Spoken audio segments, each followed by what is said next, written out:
इकडे सगळ्यांचा आता गप्पा मारत नाश्ता चालला होता. सिया ही सुवर्णा आणि मोठ्या काकीच्या मध्ये बोलत नाश्ता करत बसली होती. तिला काकीचा स्वभाव खूपच मायाळू वाटल्याने ती त्यांच्या बरोबर लवकर मोकळी झालेली. तिचा स्वभावच तर तसा होता. तिला फक्त प्रेमाची भाषा समजून यायची. दुनियादारीची समज तर लांब लांब पर्यंत नव्हती तिला. आणि नाही अग्नीने या बाहेरच्या वाईट जगाची तिला झळ बसू दिली होती. काकांना तर ती पुरती वचकूनच गेलेली, कारण ते तिला तिच्या मामासारखे वाटले. आणि कुणाल बरोबर पण ती इतक्यात काय मोकळी होणार नव्हती. अग्नेयही सियाच्या ओठांवरचं ते निखळ हसू बघून आता रिलॅक्स बसला. नाहीतर मगाशी तिचा तो गोंधळलेला चेहरा आठवून त्याला आताही कसं तरीच होत होतं.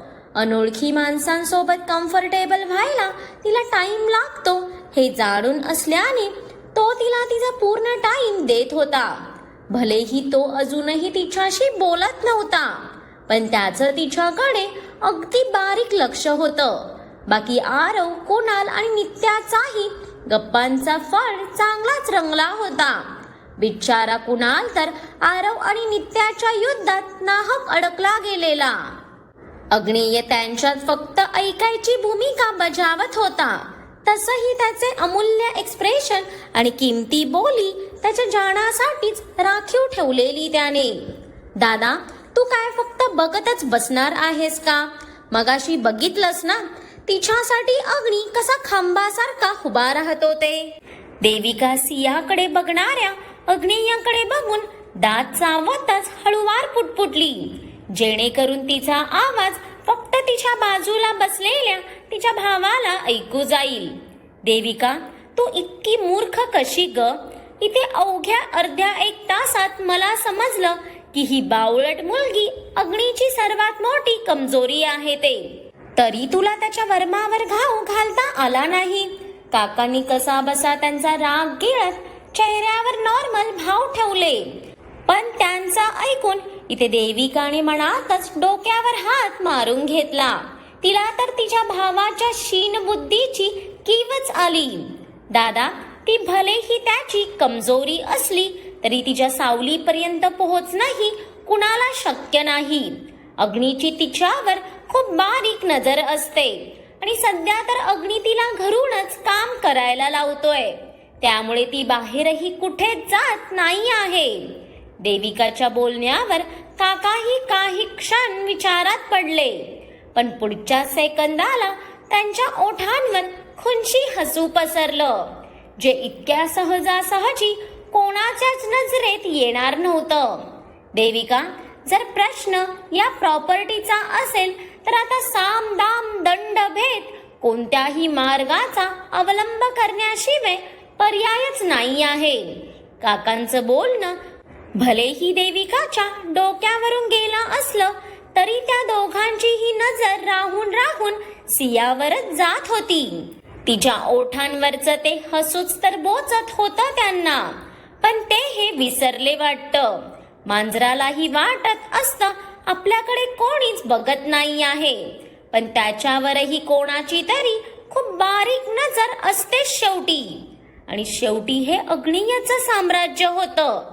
मग या वास्तूच्या प्रत्येक कानाकोपऱ्यावर त्याची तर करडी नजर असणारच ना. अग्नी, एव्हरीथिंग इज ऑल राईट.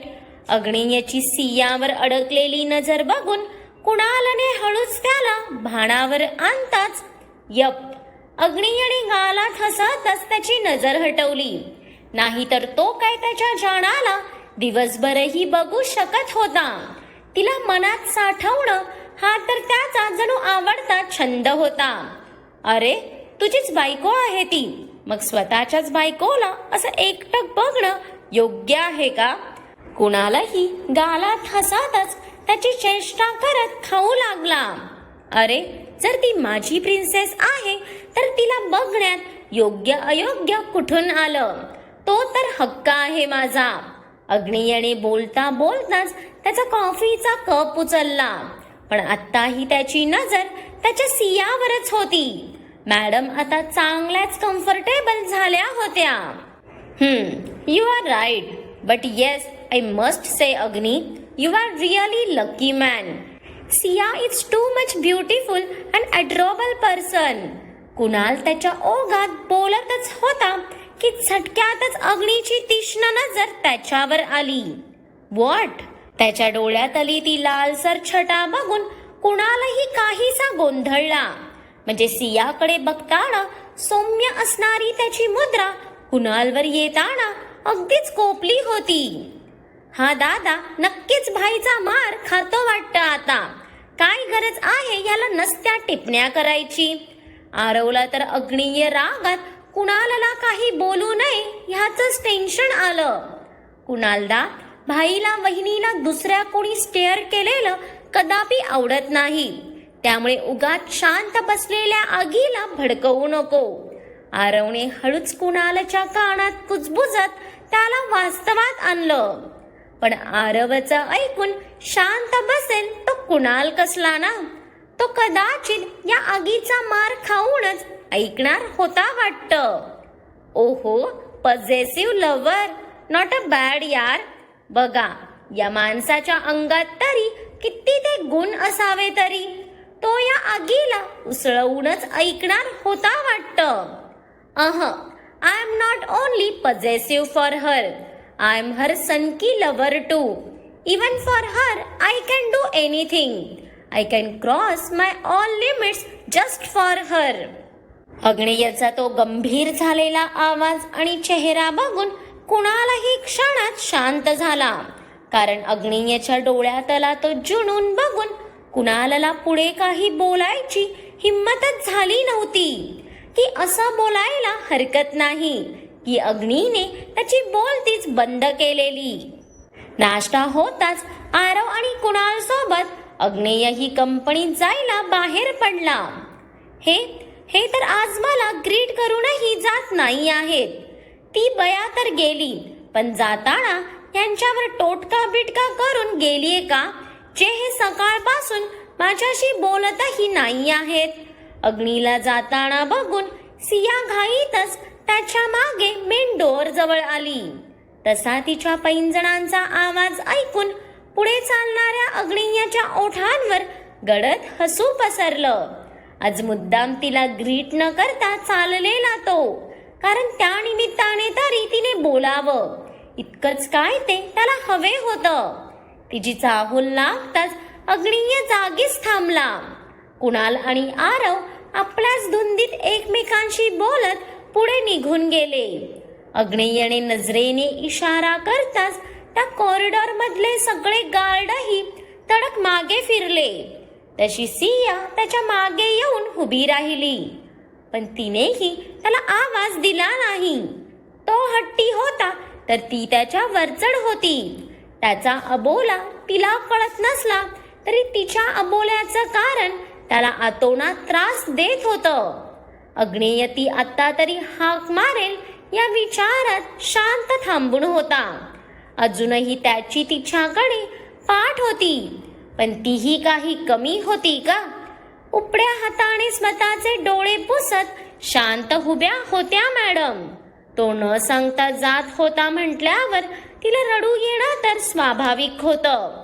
त्यात आता त्याच्या या रुक्ष वागण्याचा तिला रागही आलेला. ती काहीच बोलणार नाही जाणून अग्नियच मागे वळला, तर तिच्या डोळ्यातले ते अनमोल मोती बघून त्याच्या हृदयाला तीव्र वेदना झाली. पण त्याच्या मॅडम तर हट्ट सोडायला मागतच नव्हत्या ना. शेवटी तिच्या समोर काय जिंकणार होता ना तो, आणि तिच्या समोर त्याला कधी जिंकायचंही नव्हतं. तिच्या समोर आणि तिच्यासाठी आयुष्यभर हरायला तो एका पायावर तयार होता. पण तोही तर दी ग्रेट अग्निहोत्री होता ना. तो तसाच चेहरा निर्विकार ठेवून तिच्या समोर आला. तशी तिची नजर त्याच्या नजरेला भिडली. त्याच्या त्या थंड एक्सप्रेशन मागचं प्रेमही ती स्पष्ट पाहू शकत होती. तो जवळ येताच तिने हाताच्या मुठीत त्याचा शर्ट घट्ट पकडला. शब्द मुके असले तरी डोळे मात्र भरभरून बोलत होते. अहो, का लांब पळताय माझ्या, ते तरी सांगा ना. तुमचं हे वागणं आता खरंच मला सहन होत नाही आहे. खूप त्रास होतोय मला. सकाळपासून तुमच्या प्रेमळ स्पर्शासाठी माझा जीव किती तरसतोय हे दिसतंय ना तुम्हाला. तरी का असं वागत आहात? सियाच्या नजरेतले ते अफाट प्रश्न बघून अग्नेयचं मनही क्षणभर वितळलं. बच्चा, त्रास मलाही होत आहे, पण तुझ्यातला राग बाहेर येणं गरजेचं आहे. तू मला हक्काने प्रश्न विचारावे हीच इच्छा आहे माझी. आणि नाही आता मला तुझ्यापासून काही लपवायचं आहे. म्हणून तर तुझ्या बोलण्याची वाट पाहतोय ना मी. कारण जर मी बोलायला आलो तर तू रडणार आणि मला तेच तर नको आहे.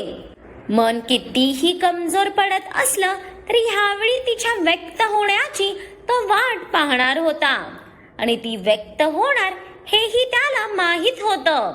म्हणून आता स्वतःच्या दुखणाऱ्या मनाला सावरत एकदम हळुवारने तिच्या डोळ्यातले ओघळ पुसून त्याने अतीव प्रेमाने तिच्या कपाळावर दीर्घ ओठ टेकवले. तसे तिच्या भरलेल्या पापण्या बंद होऊन तिच्या डोळ्यातले ओघळ पुन्हा गालावर आले. तिला असं सोडून जायला त्याचं मन धजावत नव्हतं. पण काय करणार ना, आता तो मागेही होऊ शकत नव्हता. तो तसाच हृदयावर दगड ठेवून तिच्या मुठीतला त्याचा शर्ट मोकळा करतो. पण त्या नाजूक मुठीची पकड सोडवतानाही त्याला किती ते जीवावर आलेलं. त्याने तिचा हात सोडून तो मागे होत तडक तिथून निघून गेला. पण सिया मात्र तिथेच त्याला दूर जाताना बघत राहिली. कुणालदा, माझे भाई आणि वहिनी मेड फॉर ईच अदर आहेत. आरवने कुणालला घेऊन त्याची कार बाहेर काढली. तेव्हा कुठे कुणालाची त्या दोघांवरची तंद्री तुटली. सिया आणि अग्नीचं ते अबोल प्रेम बघून तोच स्तब्ध झालेला. आणि अग्नीचं तिला इतकं प्रेमाने ग्रीट करणं बघून तर त्याचा मेंदूही सुन्न पडला नसेल तर नवलच. Aarav, I am still shock यार. म्हणजे अग्नी कोणावर प्रेमही करू शकतो यावर तर मला अजिबात विश्वास नव्हता. कारण या भावनेपासून तो कोसो दूर असायचा. कुणालच्या चेहऱ्यावरचा उडालेला गोंधळ बघून आरवचं हसू आणखीनच गडद झालं. प्रत्येकाला अग्नियाची ही हळवी बाजू नेहमी हादरवून सोडायची. काय करणार, राक्षसाला प्रेमात आपटलेलं बघणं जरा अवघडच होतं ना. दादा, शेवटी ही माझ्या वहिनीची कमाल आहे. ती इतकी बेस्ट आहे की तिच्यावर कोणीही प्रेम करेल. आरवचं तर त्याच्या वहिनीवरचं प्रेम नेहमीच ओव्हरफ्लो व्हायचं. पण त्याच्या या वाक्यावर मात्र कुणालने वरवरचं हसून दाखवलं आणि तो शांत झाला. इकडे पोलीस इन्क्वायरीमध्ये राघवेंद्रचे खूप सारे चोर चिट्टे बाहेर आल्यामुळे त्याची चांगलीच तारांबळ उडालेली. आणि त्यातच विष्णू नकळतपणे राघवेंद्रचे इल्लीगल बिझनेसही पोलिसांसमोर आणल्यामुळे राघवेंद्रवर खूप सारे गुन्हे दाखल झालेले. सध्या तरी पुरता अडकला होता तो. पण त्याचा त्या मुलींवर अत्याचार करून नंतर त्यांची अमानुषपणे हत्या केल्याचा एकही पुरावा या देखरेखीत विष्णूलाही न भेटल्याने त्याची आतल्या आत चरफड होत होती. बाकी या गुन्ह्यातून तर तो पैसे देऊन सुटूनही जाईल. पण त्या गुन्ह्याचा पुरावा भेटताच त्याच्या आयुष्याची दोर स्वतः अग्नेयच्या हातात असणार होती. म्हणून तर विष्णूला पुरावा भेटणं गरजेचं झालेलं. पण राघवेंद्रही तर चांगलाच कसलेला खिलाडी होता हेही जाणून होते ते. त्याने त्या गोष्टीचा एकही सुगावा मागे ठेवला नव्हता. आणि ठेवला असला तरी त्यापर्यंत पोहोचणं नक्कीच इतकं सहज सोपं नव्हतं. एनी अपडेट, समोरचा पसरलेला रायता अजून कसा पसरवायचा या विचारात विष्णू होताच की त्याच्या फोनवर आलेल्या मेसेजने त्याचं तोंड वाकडं झालं. या माणसाला सगळं इतकं सोपं वाटतंय का? स्वतः तर तिथे मस्त खुर्चीवर पसरून बसला असेल आणि मला सकाळपासून इथे कामाला लावलंय.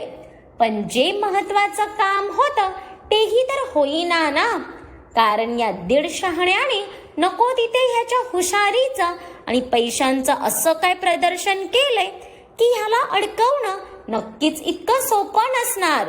विष्णू पोलिसांसोबत बोलणाऱ्या राघवेंद्रवर नजर टाकत एक दीर्घ उसासा सोडतो. पण आता त्याला अग्नेयाला काय रिप्लाय देऊ तेच समजेना. खोटं तर तो अग्नेयाशी बोलू शकणार नव्हता आणि खरं त्याला पचणार नव्हतं. दिवसभरात अग्नेयाने सियाला एकही कॉल आणि मेसेज केला नव्हता. इतकंच नाही तर तिचा फोनही उचलत नव्हता तो.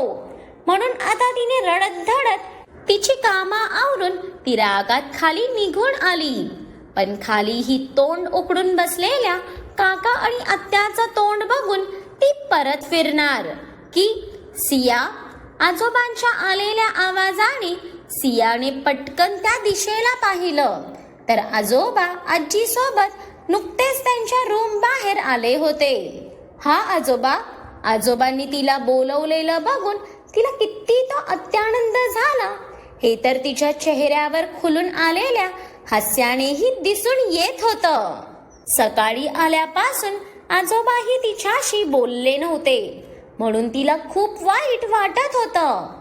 आजोबा नाही ग, त्यांना फक्त बाबा बोललीस तरी चालेल.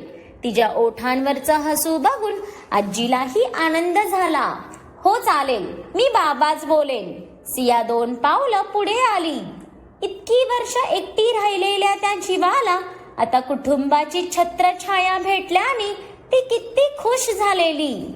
चला तर मग आता मला आणि तुझ्या आजीला तुझ्या हातचा चहा मिळेल का? वसू बोलत होती, तुझ्या हातात साक्षात अन्नपूर्णा आहे. आजोबा तर आताही तिचा हा निरागस चेहरा बघून भारावून गेलेले. इतक्या वर्षातल्या पिढीचा चालत आलेल्या परंपरेत सिया एकमेव अशी होती जिच्या चेहऱ्यावरच्या त्या प्रखरतेची तुलना होणे नाही. तिच्या त्या तेजावरूनच त्यांनी ओळखलेलं ती फक्त त्यांच्या अग्नीसाठीच बनली आहे ते. हो आणते ना. सिया लगबगीत मागे वळणार की काकांच्या त्या कटू शब्दांनी तिचे पाय जागीच अडखळले. बाबा, अहो तुम्ही तर अग्नीवर नाराज होते ना. त्यांच्या या अचानक बदललेल्या पावित्र्याने काकांसोबत देविकाही गोंधळून गेलेले. कारण त्यांनी त्यांच्या वडिलांना इतकं भडकवूनही सगळी मेहनत पाण्यात गेल्यासारखी दिसत होती त्यांना. पण काकांच्या बोलण्यावर सियाने चमकून आजोबांकडे पाहिलं. ते अग्नीयावर नाराज आहेत ही गोष्ट तिला समजलीच नाही. त्याने असं कोणालाही न सांगता लग्न केलं म्हणून आधी आम्ही नाराज तर झालेलो, पण आता त्याच्या त्याच निर्णयावर खूप खुश आहोत आम्ही. कारण त्याने त्याच मुलीशी लग्न केलं जी आपल्या अग्निहोत्री घराण्यासाठी बनली आहे. तिचं अग्नीच्या आयुष्यात येणं केवळ योगायोग नसून हा देवीचा चमत्कार आहे. त्यामुळे आता माझी काहीच तक्रार नाही. आजोबांच्या या वाक्यावर सियाचे तर आनंदाने डोळेच भरून आले. आपण आजोबांच्या पसंतीत खरे उतरलो. याहून जास्त मोठी गोष्ट कोणती असणार होती ना.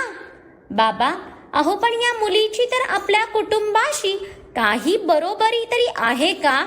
कोण कुठलीही मुलगी तिच्या वडिलांचा निर्णय ऐकून चिडलेली देविका तावातावाने काही बोलायला जाणार की तिचं लक्ष नुकत्याच कॉलेजवरून आलेल्या नित्यावर गेलं.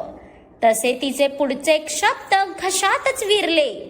तिची लेक सियाची किती कट्टर भक्त आहे हे तिच्याहून चांगलं कोणाला माहित ना. अगं मॉम, थांबलीस का? बोल ना बोल. जोपर्यंत दिवसभरात तू वहिनीला टोमणे मारणार नाहीस तोपर्यंत तुझी डायजेशन सिस्टीम बोंबलायलाच लागत असेल नाही का? पोटातलं अन्नही उड्या मारून मारून तुला हैराण करून सोडत असेल. म्हणून बाई, एकदाच तू तिला काय ते बोलून घे, म्हणजे निदान तुझ्या तर जीवाला शांती भेटेल. नित्याचं बोलणं ऐकून आजोबा आणि सियाने त्यांचं हसू ओठांतच दाबलं. सियाला तर आता देविकाच्या टोमण्याचं काही एक वाटत नव्हतं. पण आजीचं मात्र हसू भस्कन बाहेर पडलं आणि ती जोरजोरात हसू लागली. तसं काका आणि देविका दोघांनीही तिच्याकडे रागाने बघितलं, पण त्यांचे फुगलेले चेहरे बघून आजीच्या कपाळावर आट्या पडल्या ना. "ऐ शेंगदाण्या आणि फुटाण्या, माझ्यावर डोळे वटारायचे नाही काय? आई आहे मी तुमची. जर या घरात तुम्हाला राहायचं असेल तर माझ्या नातसुनेपासून लांब राहायचं, नाहीतर तो आगीचा गोळा एका सेकंदातच तुम्हाला भस्म करून टाकेल." आजीच्या धमकीवर सियाला तर कुठे तोंड लपवू असं झालं, पण काका आणि देविका मात्र त्यांचा राग दाबत शांत बसले. सध्या त्यांच्याकडे काही पर्याय नव्हता ना. संध्याकाळी आरव आणि कुणालही रिटर्न आले तरी अग्नीचा काहीच पत्ता नव्हता. त्यामुळे सिया देवींचा राग आता खूपच अनावर झालेला. आता आपल्या राक्षसाचं काही खरं नाही बाबा. मग काय वाटतं तुम्हाला अग्नी ह्यावेळी सियाच्या रागाचा प्रकोप सहन करू शकेल का? आणि आता तरी त्यांच्यातले सगळे मतभेद दूर होतील का? त्यासाठी पुढचा ओनली सिया अग्नी पाठ आठवणीने पहा. आणि आजचा भाग कसा वाटला हेही कमेंट्स करून कळवा. आणि आवडला असेल तर लाईक करून खूप साऱ्या लोकांसोबत शेअर करा. आणि ज्यांनी कोणी अजून माझ्या चॅनेलला सबस्क्राईब केलं नाही त्यांनी आठवणीने सबस्क्राईब करा.